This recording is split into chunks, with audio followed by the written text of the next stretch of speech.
મોદી હૈ તો 2024 મુમકિન હૈ। નમસ્કાર, સવાલ 100%નો સાથે હું છું આપની સાથે કૃષ્ણા।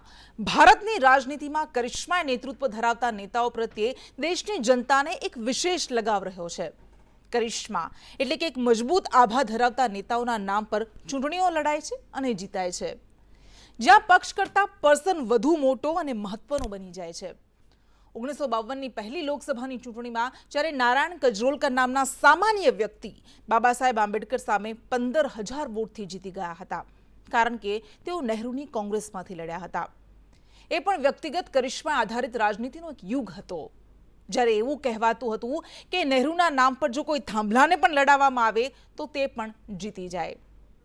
પ્રખ્યાત સમાજશાસ્ત્રી મેક્સ વેબરના મતે કરિશ્મા એક વ્યક્તિગત વ્યક્તિત્વનો ગુણ છે, જેના આધાર પર જે તે વ્યક્તિ શાસન કરવા માટેની ક્ષમતા ધરાવે છે। તેમની અપવાદરૂપ આભા અને કરિશ્માના દમ પર લોકોમાં એક પ્રભાવ જમાવે છે। ભારતમાં જવાહરલાલ નહેરુ, સરદાર પટેલ, ઇન્દિરા ગાંધી કરિશ્માય નેતા ગણાતા, જેમના નામ પર જનસાગર ઉમટતો। 1971માં બાંગ્લાદેશના નિર્માણ માટે પાકિસ્તાન સાથેના યુદ્ધમાં જ્યારે ભારત જીત્યું, ત્યારે ઇન્દિરા ગાંધીનો કરિશ્મા ચરમ પર હતો। આજે ભારતમાં કરિશ્માય નેતાની વાત થાય એટલે એક નામ સામે આવે, અને એ છે પ્રધાનમંત્રી નરેન્દ્ર મોદી, જેના નામ પર ભાજપ દરેક ચૂંટણીઓ લડે છે। લોકસભાથી લઈને પંચાયતની હોય અને જીતે પણ છે, ક્યારેક હારે પણ છે। જેમના માટે વિપક્ષ એવું કહે છે કે ભાજપ મુદ્દાઓને આધારે નહીં પરંતુ મોદીના આધારે લડે છે, અને આ જ મોદીના નામ પર જ્યારે વિશ્વમાં ભારતીયો મોદી મોદીના નારા લગાવે છે, મોદીને ભારતના ચહેરા સાથે સરખાવે છે, ત્યારે સવાલ થાય કે શું ભાજપ 2024ની ચૂંટણી મોદીના નામ પર જીતી શકશે? વિપક્ષી એકતાની વાતો અને મજબૂત વિપક્ષી ચહેરાની ગેરહાજરી વચ્ચે મોદી મેજિક સામે ભાજપને કોણ પડકાર આપશે?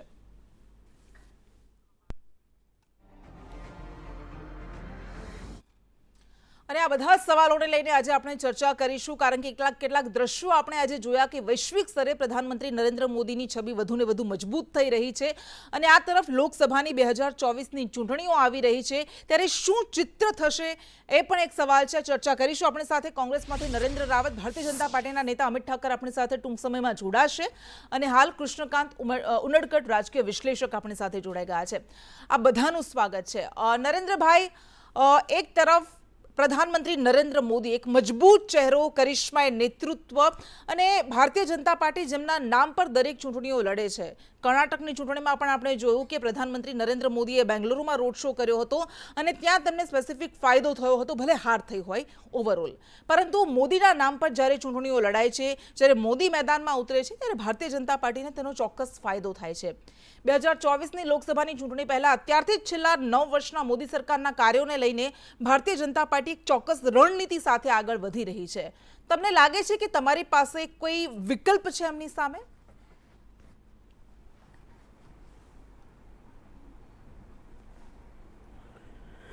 જી કૃષ્ણાજી, સ્પષ્ટ રીતે 2024નું ઇલેક્શન નરેન્દ્ર મોદીજી માટે બહુ મોટી તકલીફવાળું છે, સ્પષ્ટ થઈ ચૂક્યું છે। 2014 અને 2019ની ચૂંટણીની બાબતમાં વિશેષ ચર્ચા કરવી નથી, પરંતુ એના પરિણામો આપ જોઈ શક્યા છો, અને કદાચ બહુ વર્ષો પછી 2014ની અંદર બહુમતની સરકાર બની, એટલે સ્પષ્ટ છે કે મોદીનો મેજિક 2014 અને 2019માં પણ ચાલી ગયો। વાસ્તવિકતા એ હતી કે એમનું એક પીક હતું, હવે પીક પછી ઢલાણ શરૂ થયું છે। એમની લોકપ્રિયતા, એમનું પ્રચાર તંત્ર, એ બધું આપ જાણો જ છો કે કેવી રીતે ચાલે છે। 2024ની ચૂંટણી પહેલાંની જે પરિસ્થિતિ અત્યારની છે, એ સામે છેલ્લા 1 વર્ષની ચૂંટણીમાં મારું એક જ કહેવું છે કે કોઈપણ વ્યક્તિનો કરિશ્મા ચાલે તો નેશનલ લેવલે પણ ચાલે ને સ્ટેટમાં પણ ચાલે। આપ જોઈ શક્યા છો કે જેમ પંજાબની ચૂંટણીમાં કારમી ભારતીય જનતા પાર્ટીની હાર થઈ, હિમાચલમાં થઈ, ગુજરાતની અંદર બહુ વિશાળ સીટો લાવીને જીતી ગયા, અને કર્ણાટકની ચૂંટણીમાં પણ બહુ ખરાબ હાર થઈ। આ સ્પષ્ટ રીતે લાગે છે કે હવે પછીનો સમય એટલે કે 2024ની ચૂંટણી મોદીજી માટે મોટો પડકાર છે। હું કોંગ્રેસ પક્ષની પણ વાત કરવા માગું છું કે અમારા ચૂંટણીના પરિણામો તમે ગઈ વખતના જોશો તો અમારા માટે ખૂબ તકલીફવાળા, કારણ કે અત્યારે અમારી લોકસભાની અંદર 52 સીટ છે। એમાં તમે મહારાષ્ટ્રથી શરૂ કરીએ કે આ બાજુના વેસ્ટર્ન બેલ્ટમાં તો અમારી 1 સીટ, ગુજરાતમાં 0, મધ્યપ્રદેશમાં 1, રાજસ્થાનમાં 0, ઝારખંડમાં 1, એટલે અમે કોઈ પણ જગ્યાએ મોટું પ્રદર્શન કરી શક્યા નહોતા।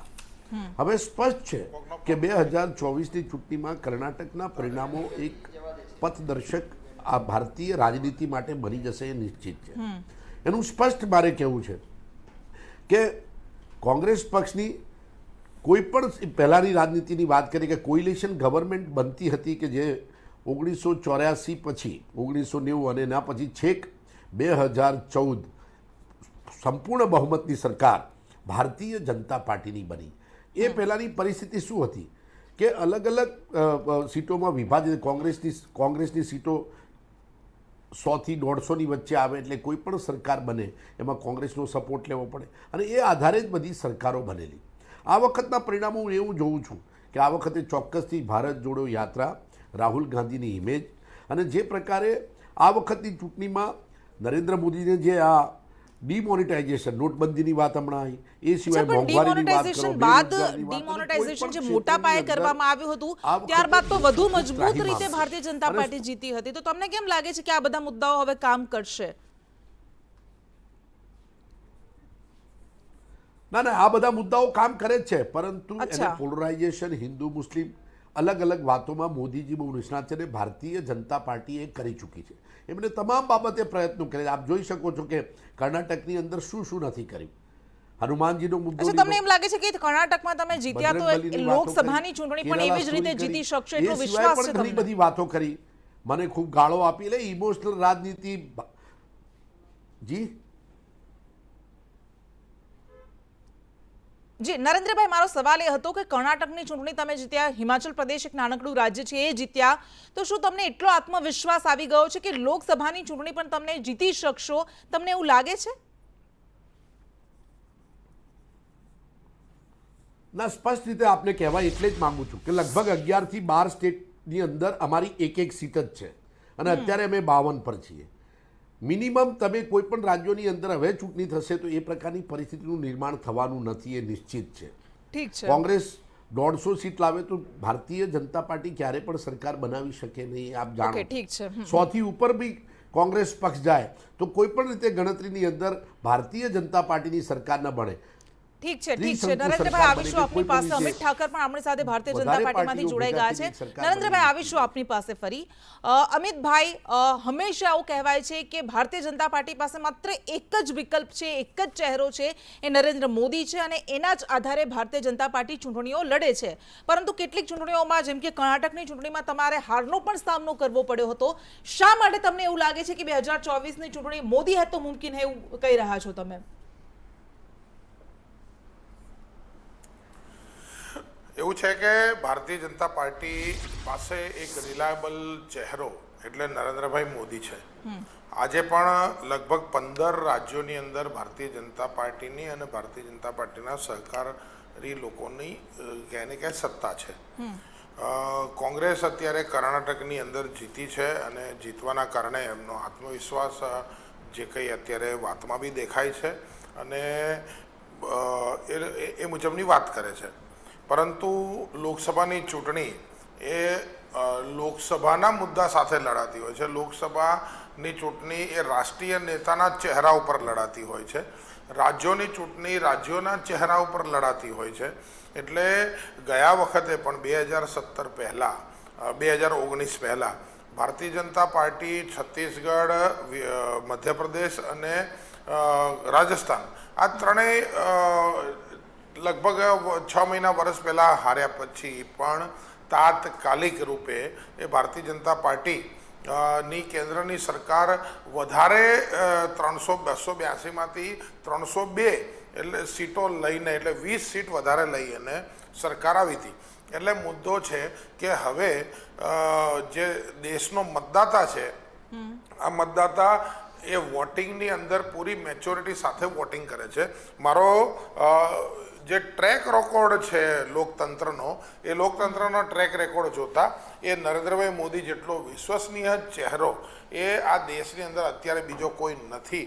અને જે પ્રકારે એમણે 8 વર્ષની અંદર જે રીતે બધા જ એંગલ ઉપર, બધા જ મોરચા ઉપર દેશને સફળતા અપાવી, દેશને વિજય અપાવ્યો, દેશને પ્રગતિ અપાવડાવી, તો એના કારણે લોકો માટે સ્પષ્ટ પસંદ એ નરેન્દ્રભાઈ મોદી છે. આજે તમે ઓસ્ટ્રેલિયાની અંદર જે પ્રકારનો એમનો પ્રવાસ છે એની અંદર બી તમે જોઈ શકશો કે લોકોનો ભરોસો કેટલો બધો છે આ દેશના પ્રધાનમંત્રી ઉપર.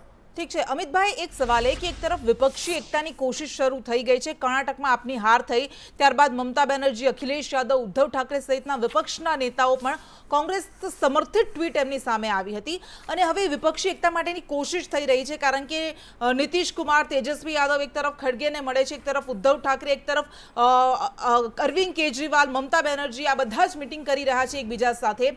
તો તમને લાગે છે કે આ વિપક્ષી એકતા એ ખરેખર તમારા માટે પડકારરૂપ સાબિત થશે? બેન, એવું છે કે જે વિપક્ષી એકતાનો નારો છે ને એ ઘણા બધા વર્ષોથી સતત ચાલતો આવે છે. જે પ્રકારના લોકો વિપક્ષી એકતાના નામે ભેગા થાય છે એમના મુદ્દા આમને સામને ટકરાતા હોય છે. એટલે એ નેતાઓ તો સ્ટેજ ઉપર ભેગા થાય છે પણ નીચે એમનો કાર્યકર્તા ભેગા થતો નથી. એટલે એ ઝાંઝવાના નીરની જેવું એમનો ઠીક છે, આપણા કરતા કદાચ વધારે કોણ સારી રીતે જાણતું હશે? 1977 માં આપણે જોયું હતું એ જનતા સરકાર, જેને ખીચડી સરકાર પણ કહેવાતી હતી, અને બધા જ ના મૂલ્યો અલગ અલગ હતા, બધાના સિદ્ધાંતો અલગ અલગ હતા, અને છેવટે એ સરકાર ઇન્દિરા ગાંધી સામે પડી ભાંગી ગઈ હતી. કૃષ્ણકાંત સર, તમારી પાસે આવીએ. એક તરફ જ્યારે ભારતીય જનતા પાર્ટી આ મહાગઠબંધનને મહાઠગબંધન પણ કહે છે, એ લોકો કોશિશ કરી રહ્યા છે કે મોદી નામના ચહેરા સામે કેવી રીતે લડવું, અને બીજી બાજુ મોદીનો કરિશ્મા, ઘણા બધા કરિશ્માઈ નેતૃત્વની આપણે આગળ વાત કરી, ઇન્દિરા ગાંધી, જવાહરલાલ નહેરુ, અને ભારતીય જનતા પાર્ટી પાસે ઘણા લાંબા સમય પછી એક આવો મોટો ચહેરો છે જે પોતાના દમ પર બહુમતી લાવી શકે છે. આપને લાગે છે કે 2024ની લોકસભા ચૂંટણીમાં કામ કરશે? બિલકુલ 100% કામ કરવાનું છે. એક વસ્તુ બધાએ સમજવા જેવી છે કે નરેન્દ્ર મોદી એક એવા લીડર છે જેને આપણા દેશમાં અને આખી દુનિયામાં લોકોએ સ્વીકાર્યા છે. અત્યારે જે વર્લ્ડ લીડરની જે સૌથી વધુ પોપ્યુલારિટીમાં એમનું નામ છે. અને બીજી વસ્તુ એ છે 2014 હોય કે એના પછીનું ઇલેક્શન હોય કે હવે પછી આવનારું ત્રીજું ઇલેક્શન હોય, એ માત્ર ને માત્ર નરેન્દ્ર મોદીના ચહેરા ઉપર લડાયું છે. એ ભારતીય જનતા પક્ષવાળા અને અંદરખાને કોંગ્રેસ અને પ્રાદેશિક પક્ષો પણ એ સ્વીકારે છે. અને તમે જુઓ કે આપણે આ છેલ્લા 10 વર્ષમાં, અત્યારે 9 વર્ષની જ્યારે ચૂંટણી આવશે ત્યારે 10 વર્ષમાં ભારત ક્યાં હતું ને ક્યાં પહોંચ્યું છે, એ સૌથી મોટો સવાલ છે. અત્યારે આપણો દેશ છે એ દુનિયાની 5મા નંબરની ઇકોનોમી બન્યો છે. બાકીનું બધું રાજકારણ તમે સાઈડમાં રાખો ને ખાલી ડેવલપમેન્ટને તમે જુઓ ને, તો આજે અમેરિકા, બ્રિટન સહિત દુનિયાના જે સમૃદ્ધ દેશો છે ને એનું અર્થતંત્ર છે એ અત્યારે ડચકા ખાઈ રહ્યું છે ને બધાની સામે બહુ મોટું સંકટ ઊભું થયું છે. આવા સંજોગોમાં આખી દુનિયાના જે નિષ્ણાંતો છે એવું કહે છે કે ભારતને કોઈ વાંધો આવવાનો નથી. તો આ વસ્તુ છે ને ઓવરઓલ પોલિસી બતાવે છે. હજી વસ્તુ એ કે હજી આગામી 10 વર્ષમાં 5 કે 10 વર્ષની અંદર ભારત છે એ અમેરિકા અને ચીન પછીનું 3જા નંબરનું સૌથી મોટું અર્થતંત્ર હશે. તો આ ઓવરઓલ નેતાગીરીનો જ કરિશ્મા છે. નેતાગીરીએ જે રીતે કૂટનીતિ વાપરી છે, રશિયા અને યુક્રેનના યુદ્ધ પછી આખી દુનિયાના તમામ દેશોની હાલત ખરાબ થઈ છે, પણ ભારતને કંઈ વાંધો નથી એવો, કારણ કે એની કૂટનીતિ છે, વસુધૈવ કુટુંબકમનું જે આપણો સિદ્ધાંત છે એ છે. પણ આમ છતાં બી એક વસ્તુ એ સ્વીકારવી જોઈએ કે ભારતીય જનતા પક્ષનું નેતૃત્વ છે એ માત્ર નરેન્દ્ર મોદીના ચહેરા ઉપર જ અત્યારે ચાલી રહ્યું છે. અને એક વસ્તુ બીજું સમજવું, તમારો લીડર જ્યારે મજબૂત હોય ને ત્યારે તમારી ટીમ છે એ ઓટોમેટિક કામ કરતી હોય છે.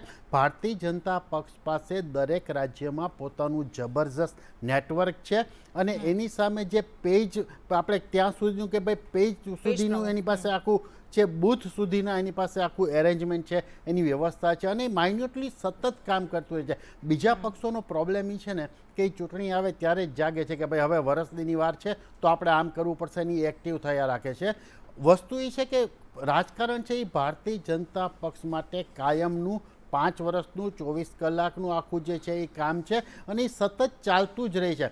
તો એક તરફ એનું નેટવર્કિંગ કામ કરે છે અને બીજું તરફ જે વિકાસના સિદ્ધાંતો છે એ કામ કરે છે, એના કારણે થઈને છે. અને બીજી વસ્તુ એક લોજિક સમજવા જેવું છે કે ભારતીય જનતા પક્ષ માટે સૌથી પ્લસ પોઈન્ટ અત્યારે કોઈ હોય ને તો એ ઉત્તર પ્રદેશ છે, ગુજરાત છે, મહારાષ્ટ્ર પણ હવે આપણે એમાં ગણી શકીએ, મધ્યપ્રદેશ છે, રાજસ્થાન બી હવે શક્યતાઓ વધારે છે. તો આ જે 4-5 રાજ્યો છે ને એમાંથી જ એને લગભગ 150 થી 200 બેઠકો આવી જશે. એટલે એનું જે મોટા ભાગનું કામ છે ને એનો જે મોટો ક્રંચ છે એ અહીંથી મળી જાય છે. Okay. તો એ વસ્તુ છે. પણ અને કૃષ્ણકાંત સર, દક્ષિણ ભારતનો તો દ્વાર જે કહેવાય છે, દક્ષિણ ભારતનો દ્વાર કર્ણાટક, એ તો બંધ થઈ ગયો. એટલે દક્ષિણ ભારતના એક પણ રાજ્યમાં એની હાજરી નથી. અને છેલ્લા 5 વર્ષમાં 31 રાજ્યોમાં ચૂંટણી થઈ. માત્ર 6 જ રાજ્યો એવા છે કે જ્યાં ભારતીય જનતા પાર્ટી પોતાના મતે બહુમતના આધારે જીતી શકી હોય. તેઓ શા માટે લાગે છે કે લોકસભાની ચૂંટણીમાં લોકો કોઈ અલગ મુદ્દાઓ પર વોટ આપશે? અમિતભાઈએ જે એક વસ્તુ કીધી ને એ વાત બહુ સાચી લાગે છે. આપણે ભલે કહીએ કે સાઉથમાં કર્ણાટકમાં હારી ગયા, કર્ણાટક છે એ સાઉથનું પ્રવેશદ્વાર છે. કર્ણાટકમાં નથી, તમિલનાડુમાં નથી, આંધ્રપ્રદેશમાં ભારતીય જનતા પક્ષ નથી, તેલંગાણામાં નથી. આ બધા જ રાજ્યોમાં પ્રાદેશિક પક્ષો અને કોંગ્રેસનો દબદબો છે. પણ એક વસ્તુ યાદ રાખવા જેવી છે કે રાજ્યોની ચૂંટણી, વિધાનસભાની ચૂંટણી અને લોકસભાની ચૂંટણી અલગ અલગ મુદ્દા ઉપર લડાતી હોય છે. લોકો હવે પહેલાં એક સમજ હતો કે લોકો કમિટેડ હતા કે ભાઈ આ પક્ષ એટલે એ જ પક્ષ, પછી એ ગમે ત્યાં હોય, ગ્રામ પંચાયતનું હોય, રાજ્યનું હોય કે કોઈ પણ ચૂંટણી હોય, એ જ પક્ષને માનતા. હવે એ વિચારે છે કે રાજ્ય માટે કોણ વ્યક્તિ સારો છે, કેન્દ્ર માટે કઈ વ્યક્તિ સારી છે. તો તમે જો, અને બીજું આપણે આ વસ્તુ છે ને 2014ની ને એના પછીની ચૂંટણીમાં પણ જોયું છે કે અમુક રાજ્યોમાં સરકાર બીજા હતી, પણ જ્યારે લોકસભાની વાત આવી તો એમાં સૌથી વધુ બેઠકો ભારતીય જનતા પક્ષને મળી હતી. કલકત્તા એનું આપણે પશ્ચિમ બંગાળ એનું સૌથી મોટું ઉદાહરણ છે કે ત્યાં આપણે જોઈએ કે ભાઈ મમતા બેનર્જી અને તૃણમૂલ કોંગ્રેસનો દબદબો છે, પણ ભારતીય જનતા પક્ષ સફળ હતી. તો એ ફાયદો ભારતીય જનતા પક્ષને થાય એવી પૂરી શક્યતાઓ છે. ઠીક છે, ફરી આપણે નરેન્દ્રભાઈ પાસે જઈએ. નરેન્દ્રભાઈ, કોંગ્રેસ માટે અથવા તો વિપક્ષ માટે ખામી એ કહેવાય છે કે કોઈ મજબૂત ચહેરો નથી, કારણ કે બધા અલગ અલગ દિશામાં જઈ રહ્યા છે, બધાને પોતાને સત્તાની મલાઈ ખાવી છે એવા આરોપ લાગે છે. અને એટલા માટે આ તરફ નરેન્દ્ર મોદી છે, આ તરફ એવું કહેવાય છે કે શૂન્યાવકાશ છે. શું આપને લાગે છે કે શૂન્યાવકાશ જ નડી જશે? નહીં. આ 2014 અને 2019ની ચૂંટણીમાં જે મેક્ઝિમમ ભારતીય જનતા પાર્ટી અને મોદીજીનો કરિશ્મા વપરાઈ ચૂક્યો છે. બની શકે કે પ્રચારના માધ્યમોમાં ને અત્યારે એ પ્રકારે એમને પ્રોજેક્ટ કરવામાં આવતા હોય કે એમના સિવાય બીજો કોઈ વિકલ્પ નથી. પરંતુ મારો પ્રશ્ન એ છે કે કરિશ્મા ચાલતો હોય તો સ્ટેટમાં બી રિઝનેબલ તો ચાલે ને. પણ આપણે જોયું છે કે સ્ટેટમાં હાર્યા બાદ પણ લોકસભામાં તો ભારતીય જનતા પાર્ટી જીતી છે. રાજસ્થાન, છત્તીસગઢ, મધ્યપ્રદેશમાં પણ આપણે જોયું. નહીં, મારું કેવું ત્યાં કરિશ્મા કેમ નથી ચાલતો? એટલે આપણે લોકસભાની વાત કરી રહ્યા છીએ. આપણે એવું જોયું છે કે લોકસભામાં ભારતીય જનતા પાર્ટીએ બાઉન્સ બેક કર્યું હોય. કે કોંગ્રેસ પક્ષની આઝાદી પછીની સૌથી ખરાબ પરિસ્થિતિનું પરિણામ છે.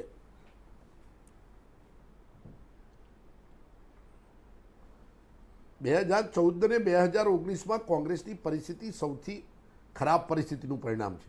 અને ચોક્કસથી આ વખતે અમે જે 2024ની જે ઇલેક્શનની વાત કરું છું એમાં પૂરા વિશ્વાસથી જે પ્રકારે અત્યારે બીજા પક્ષો પણ ભેગા થઈ રહ્યા છે, કર્ણાટકની ચૂંટણીની બાબત પછી જે પ્રકારનો વિરોધ પક્ષમાં તમામ લોકો ભેગા થઈને એક પ્લેટફોર્મ પર આવીને ચૂંટણી લડશે, તો ચોક્કસથી હું કહું છું કે 2024 નરેન્દ્ર મોદીજી માટે બહુ ચેલેન્જ રૂપ થશે. ઠીક છે, પણ તમને એવું લાગે છે કે વિપક્ષ એક થઈ શકશે? કારણ કે આઈડિયોલોજી અલગ અલગ છે. વીર સાવરકરના મુદ્દા પર રાહુલ ગાંધી તંજ કસે છે, ઉદ્ધવ ઠાકરે નારાજગી વ્યક્ત કરે છે.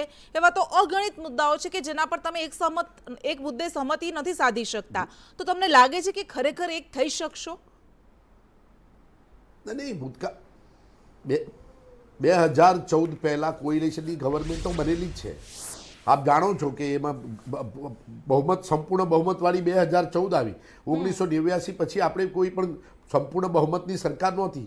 અને જે પ્રકારે નરેન્દ્ર મોદીજીની વાત કરતા હતા, 2004ની વાત કરીએ, ઇન્ડિયા સાઇનિંગમાં જ્યારે અટલ બિહારી વાજપેયીની વાત ચાલતી હતી કે ચોક્કસથી એ પોતે જીતી જશે, કોઈ શક્યતા નહોતી લાગતી કે ચૂંટણી હારી શકે. અને 2004નું પરિણામ આપ જોઈ શક્યા છો.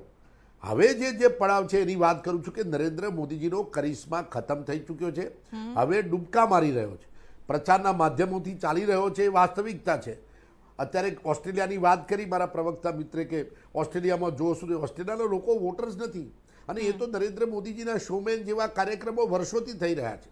અને અત્યાર સુધીમાં એ બધો શો થઈ ચૂક્યો છે. હવે એ શોની પરાકાષ્ઠા થઈ ચૂકી છે. બની શકે કે એટલું મોટું માર્કેટિંગ કરે, કોઈ સામે નેતા નથી, ખૂબ અચ્છા, શક્તિશાળી હંમેશા એક છે, સવાલ ઘણા પૂછાય છે award મળ્યા છે. નરેન્દ્રભાઈ કે આ બધું નરેન્દ્ર અમે મોદી જોઈ સામે રહ્યા છીએ. વિપક્ષનો ચહેરો એમના પ્રચાર કોણ? માધ્યમોને સરકારી ખર્ચે પોતાની કરિશ્મા લોકોને બતાવી રહ્યા છે, અમે જાણીએ છીએ.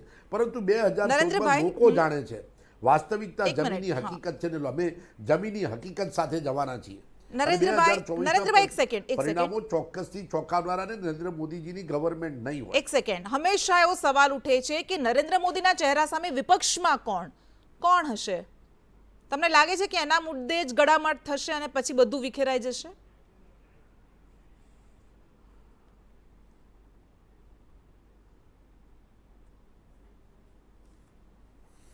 ઠીક છે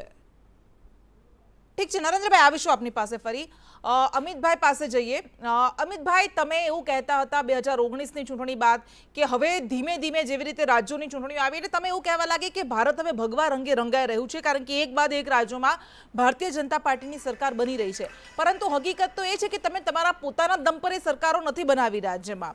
6 જ રાજ્યો એવા છે કે જ્યાં તમે પોતે જીત્યા હતા, બીજા 10 રાજ્યોમાં તમે અન્ય ક્ષેત્રીય પક્ષોનો સાથ લઈને સરકાર બનાવી હતી.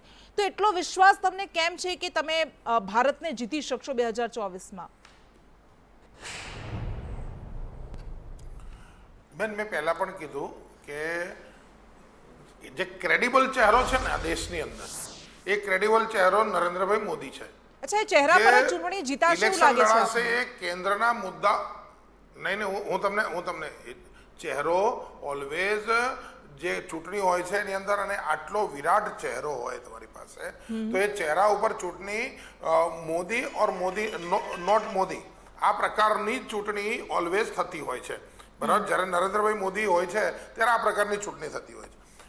મુદ્દો શું છે કે કેન્દ્રમાં આ 9 વર્ષમાં જે કામ થયા છે, જ્યારે ચૂંટણીમાં જઈશું ત્યારે 10 વર્ષમાં જે કામ થઈશું, કે ઇકોનોમી એ આજે દેશમાં 5મા ક્રમે વર્લ્ડની અંદર પહોંચી ગઈ. બરાબર? તમે આર્થિક મોરચે સારું કરો છો, તમે ઇન્ફ્રાસ્ટ્રક્ચરના મોરચે સારું કરો છો, તમે ગરીબ ઉત્થાનના મોરચે સારું કરો છો, તમે લોકોના ગામડા સુધી જનજીવન એ જનધન યોજનાથી માંડીને બધી જ કહેવાય ને, મનરેગાથી માંડીને બધી જ યોજનાઓ હોય, તો એ ગેસની, ઉજાલાની હોય કે ટોયલેટ્સની યોજના હોય, તો જે સામાન્ય ગરીબોને લગતી જે યોજના છે, જે 80 કરોડ લોકોને તમે સતત મફતની અંદર ફૂડ આપ્યું છે, તો આ મુદ્દા નરેન્દ્રભાઈ મોદીની ઓળખ બની ગયા છે. એટલે જે થવાનું છે એ નરેન્દ્રભાઈ મોદી માટે મેન્ડેટ થવાનું છે. આની અંદર બીજી કોઈ બી મત જ નથી. જ્યારે 2013ની અંદર ચૂંટણી થઈ, કોંગ્રેસ 122 આ જ કર્ણાટકમાં લાવી હતી, અને પછી કોંગ્રેસ ત્યાં આગળ લોકસભા હારી ગઈ. બરાબર? આ જ કોંગ્રેસ 2019ની અંદર જેડીએસ અને કોંગ્રેસ બંને ભેગા થઈને સરકાર બનાવી, અને ત્યાં લોકસભામાં એ લોકો હારી ગયા. એટલે જે કોંગ્રેસ કર્ણાટકા માટે આટલું હવામાં માની લો આવે છે જીતના કારણે, એ જ કર્ણાટકમાં છેલ્લા 2 સ્ટેટના જે ઇલેક્શનના રિઝલ્ટ છે એ જુઓ, અને એને પછી લોકસભાના ઇલેક્શન જુઓ. એટલે મુદ્દો નરેન્દ્રભાઈ મોદી 2014થી એ માત્ર મોદીજીના ચહેરા ઉપર જ દેશની અંદર વોટિંગ થાય છે. તમે ત્યાં આગળ માની લો કે મમતા બેનર્જી જીત્યા, પણ લોકસભાની અંદર મોદીજીના નામ ઉપર ત્યાં 18 સીટ લોકસભાની અંદર મળી ગઈ. તમે કેજરીવાલ ત્યાં આગળ જીત્યા, પણ 7માંથી સીટ મોદીજીના નામ ઉપર દિલ્હીમાં મળી ગઈ. નવીન પટનાયક ઓરિસ્સામાં જીત્યા, પરંતુ ત્યાં આગળ મોદીજીના નામ ઉપર લોકસભા જીતી ગયા. હરિયાણાની અંદર અમને વિધાનસભામાં સરકાર બની, પણ એટલો બધો પ્રતિસાદ નતો મળ્યો. એની સામે બધું અમને મળી ગયું. અમિતભાઈ, કોંગ્રેસ અત્યારે જે સ્થિતિમાં છે એની પાછળનું કારણ એવું પણ કહેવાય છે, કોંગ્રેસ અત્યારે જે સ્થિતિમાં છે એની પાછળનું કારણ હંમેશા ભારતીય જનતા પાર્ટી જે કહે છે કે પરિવારવાદ અથવા તો એક જ નેતા પર રાખવામાં આવેલો ખૂબ મોટો મદાર પાછળ નેતૃત્વ ઊભું ન કરી શકી એવો એક પોઈન્ટ મૂકવામાં આવે છે. નરેન્દ્ર મોદીના ચહેરા પર આટલો બધો મદાર તમને નથી લાગતું કે ભારતીય જનતા પાર્ટી માટે ક્યારેક નુકસાનકારક સાબિત થઈ શકે છે? બેન અમારી પાસે ગેલેક્સી ઓફ લીડરશિપ છે. અચ્છા, તમે ઠીક કોઈ છે. પણ રાજ્ય જોઈ લો, નરેન્દ્રભાઈ મોદીના નેતૃત્વમાં દરેક રાજ્યની અંદર અમારી જોડે ક્રેડિબલ ચહેરો છે. હું અત્યારે 15 રાજ્યના 15 ચહેરા તમને આખા દેશના તમે કોઈ ચહેરા હું ગણાઈ શકું એમ છું જે ક્રેડિબલ ચહેરા છે. ઠીક એટલે છે, મુદ્દો જેટલી નેતૃત્વનું કંગાળિયત ઠીક છે, જેટલી અમિતભાઈ. કોંગ્રેસમાં છે એટલી અમારામાં નથી. હું બેન મને સાંભળો બેન, મુદ્દો આપણી શું છે, પાસે સમય નથી, અત્યારે અમે એક જ મિનિટ કર્ણાટકમાં બચી છે. ચૂંટણી લડવા ગયા, બરાબર, ક્યાંય કરતા કે રાહુલ કે પ્રિયંકા સોનિયાના ફોટાનો એ લોકોએ નથી બતાયા, બરાબર. હવે કોંગ્રેસ ગાંધી પરિવારના ચહેરાને સંતાડીને ચૂંટણી લડે છે. આ પણ આપણે સમજવું પડશે. છેલ્લે ગુજરાતની અંદર ચૂંટણી થઈ, આગળ ગાંધીનગર ખાલી મહાનગરપાલિકાની ચૂંટણી થઈ ને એમાંય સ્ટેટ લીડરના ફોટા હતા. આખા દેશમાં ક્યાંય પણ ગાંધી પરિવારનો ચહેરો અચ્છા, લગાવીને એટલે એ જ તો આ લોકો તમારા માટે ચૂંટણી કહેવામાં આવે નથી છે લડતા. અમિતભાઈ કે એ તમે તો સૌથી પંચાયતની મોટું- ઇલેક્શનમાં પણ સૌથી નરેન્દ્ર મોટું મોદીનો ચહેરો સિગ્નલ રાખો છો, કારણ કે સમજવાની તમારી પાસે જરૂર છે. કોઈ એમની નેતૃત્વ પાસે- નથી. એ જ તો તમારી સામે આરોપ મૂકવામાં આવે છે કે તમે લોકલ ઇલેક્શન્સમાં પણ પાસે નરેન્દ્ર બેન- મોદીનો ચહેરો રાખો છો કારણ કે તમારી પાસે નેતૃત્વ નથી. ઠીક છે, આપણે પણ એ તો કૃષ્ણકાંત બેન, વડકર પાસે એ તો જઈએ. પ્રાઇડનો વિષય છે ને કે અમારી જોડે ચહેરો છે અને એમના ચહેરા સંતાડવા પડે છે. ઠીક છે, કૃષ્ણકાંત અમારી પાસે પાસે જઈએ. ચહેરો હા, ઠીક છે, છે. એમને ચહેરા સંતાડીને લડવું પડે ઓકે ચૂંટણી. ઓકે, આપણી આ તો પાસે સમય નથી હવે. સ્વાભાવિક વાત, ઠીક છે comparison અમિતભાઈ. તમારી સામે સર, છે. આપની પાસે છેલ્લો એક સવાલ. 1974માં ડીકે બરુઆ કે જેઓ કોંગ્રેસના પ્રેસિડેન્ટ હતા, ઇન્દિરા માટે એમણે એવું કહ્યું હતું કે ઇન્દિરા ઇઝ ઇન્ડિયા અને ઇન્ડિયા ઇઝ ઇન્દિરા. પરંતુ એ જ ઇન્દિરા ગાંધીને 1977માં આ જ દેશની જનતાએ પછડાટ પણ આપી હતી. તમને લાગે છે કે આ કરિશ્માય નેતૃત્વ એ કાયમ નથી રહેતું, એના માટે પણ એ ધીમે ધીમે પરિવર્તન સાથે બદલાવવું પડતું? હા, બદલતું હોય છે. કરિશ્માઈ નેતા કોઈ પણ નેતાનો આપણા દેશની જ વાત નહીં, આખી દુનિયામાં ક્યાંય પણ નથી રહ્યું. પણ અત્યારે આજના સંજોગોમાં નરેન્દ્ર મોદી છે એ ભારતીય જનતા પક્ષ માટે અને દેશ માટે એક એવો ચહેરો છે જેના શક્તિ પેલા ઉપર તમે જીતી શકો. બીજું કોંગ્રેસનો જે પ્રોબ્લેમ છે ને એ એક તો એનો ચહેરો છે. હા, એની પાસે આપણે કહીએ કે ભાઈ રાહુલ છે, નો ડાઉટ, પણ એની કમ્પેરિઝન તમે જ્યારે એક બીજા નેતા સાથે કરો ત્યારે ક્યાં છે એ સૌથી મોટો સવાલ છે. બીજું જે નડે છે ને કોંગ્રેસને એ દરેક રાજ્યમાં જૂથબંધી છે એ સૌથી વધુ નડે છે. એટલે ઓકે ઓકે, ઠીક છે, પરંતુ ઓસ્ટ્રેલિયાની જનતા ભારતમાં વોટ કરવા નથી નરેન્દ્રભાઈ ખાલી આવવાની. ભાજપનો એ નહીં, બિલકુલ એ ભારતનો વૈશ્વિક ચહેરો સ્તરે છે. એમની મજબૂત છબી છે, એ ઘણી મજબૂત સાબિત થતી હોય છે દેશમાં પણ. આપ તમામ અમારી સાથે જોડાયા, આપનો ખૂબ ખૂબ આભાર. અને મોદી હે તો મુમકિન હે, આ નારો વારંવાર લગાવવામાં આવે છે ભારતીય જનતા પાર્ટી તરફથી, પરંતુ મોદીનો ચહેરો 2024ની ચૂંટણીમાં કેટલો મેજિક કરી શકશે, કેટલો બદલાવ લાવી શકશે એ જોવાનું રહેશે. પરંતુ હાલ એ સ્થિતિ એ ચિત્ર સ્પષ્ટ છે કે એક તરફ નરેન્દ્ર મોદીનો મજબૂત પ્રભાવશાળી ચહેરો છે અને બીજી બાજુ વિપક્ષી એકતા માટે હજુ કોશિશ થઈ રહી છે. નમસ્કાર.